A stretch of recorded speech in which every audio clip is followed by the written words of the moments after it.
पूरा बेच लेंगे फिर भी आपको इंसाफ नहीं दिलाएंगे। मेरा आपसे निवेदन है, एक होकर के आज ये संयुक्त किसान भारत मोर्चा बना हुआ है, इसके बैनर की तरह हम सभी लोग मिल करके लड़ेंगे। और मैं मनीष यादव जी को आश्वस्त कराना चाहता हूँ कि मनीष भाई, आपका जहाँ पसीना गिरेगा तो हम लोग अपना खून बहाने का काम करेंगे, एक कदम पीछे नहीं हटेंगे। हम लोग सुल्तानपुर रोड किसान पथ के नीचे 45 की धरना शांतिपूर्ण चलाए, लेकिन हमारे धरने को षड्यंत्र के द्वारा प्रशासन और अधिकारियों के द्वारा हमारे धरने को खत्म किया गया है। एनडीए के अधिकारियों के द्वारा धरना खत्म किया गया कहने से, और कहते हैं कि ये सरकार किसानों के हित में है, किसानों के हित आया है और ये सरकार अपनी राजनीति से की है। और मैं बताना चाहता हूँ, कहते हैं हिंदू मुस्लिम मंदिर मस्जिद की बात करते हैं, मैं भाईचारे की बात करता हूँ। भाई किसान भाईचारे की बात करता है। मैं आपको बताना चाहता हूँ, अगर जिस दिन किसान एक दिन अपनी मुट्ठी में खूंटी बांध करके इंकलाब करेगा, कोई उसको हरा नहीं सकता है। लहू में हर करके और मुंह में जबान डालेंगे, जो सच्चे लोग हैं वो मुद्दों में जान डालेंगे। और इनके बच्चों की हिफाजत तो जरूरी है साहब, क्योंकि रोटी है पेट में, यही किसान डालेंगे। किसानों की बात तो सभी करते हैं, लेकिन जब इलेक्शन आता है तब बात करते हैं, इलेक्शन खत्म हो जाता है तो किसानों की बात नहीं करते हैं। मैं बताना चाहता हूँ कि भवन जब भी डुबोएगा उभारा दे के मारेगा।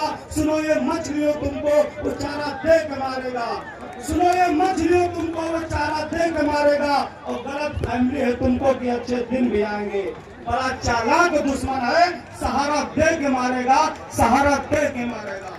कहाँ छुपा कर रखूं, कहाँ छुपा कर रखूं अपनी बची हुई शराफत को। और जिधर देखता हूँ उधर बेईमान खड़े हैं। क्या ऐसे तरक्की करेगा मेरा देश कि खेतों में बिल्डर और सड़कों पर किसान खड़े हैं।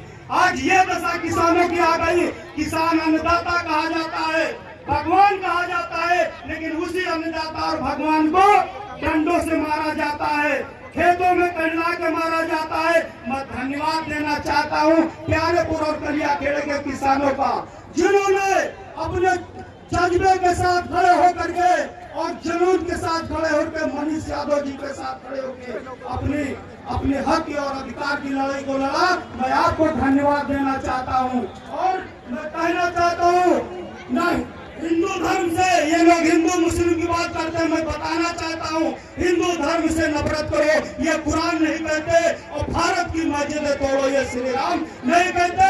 रोटी का कोई धर्म नहीं होता और पानी की कोई जात नहीं होती। और जहाँ इंसानियत जिंदा है वहाँ मजहब की बात नहीं होती। कोई कहता हिंदू खतरे में है तो कोई कहता मुसलमान खतरे में है, लेकिन इन नेताओं को धर्म का चश्मा हटा कर तो देखो, आज पूरे देश का किसान खतरे में है, किसान खतरे में है।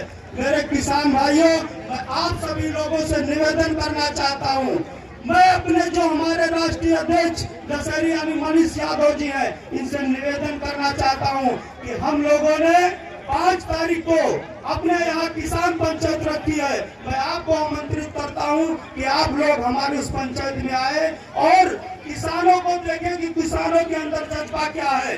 किसान 45 दिन आंदोलन चलाने के बाद किसानों को सिर्फ मिला तो धोखा और मुकदमा मिला हुआ है। मैं इस लड़ाई को हमने किसानों से बताया, आज भी हमारे किसान एकजुट है। किसानों ने बताया, कहा है कि जिस दिन आप आवाज उठाओगे उस दिन हम आपके कंधे से कंधा मिला के चलेंगे। लेकिन मैं जो सरकारें कहती है कि हम किसानों के साथ खड़े हैं, किसानों को न्याय दिलाने के लिए खड़े हैं, लेकिन ये सरकारें किसान जब जीत जाते हैं तो किसानों को ध्यान नहीं देते हैं। आप आज किसानों की ये हालत हो गई है, अगर जमीन अधिग्रहण हो जाएगी तो हमारे बच्चे बेकार हो जाएंगे, हमारे बच्चों का रोजगार पालन पोषण खत्म हो जाएगा। और जो हमारे किसान भाई अपने घरों में पशुपालन का काम करते हैं, जो अपनी आर्थिक व्यवस्था मजबूत करने का काम करते हैं, वो लोगों के पशुओं का चारा खत्म हो जाएगा। मेरा सभी किसान भाइयों से निवेदन है, एक होकर के इस लड़ाई को लड़ा जाएगा।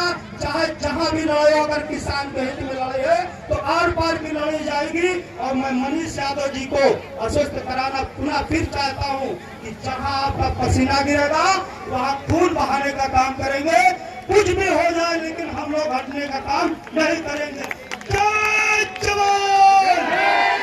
किसानों ने ललकारा है, हमारा देश हमारा है, किसानों ने ललकारा है, हमारा देश हमारा है, जमीन हमारी आपकी, नहीं किसी के बाप की, जमीन हमारी आपकी। नहीं किसी के बाप की। जब जब दुखी किसान रहेगा, धरती पर तूफान रहेगा। जय जवान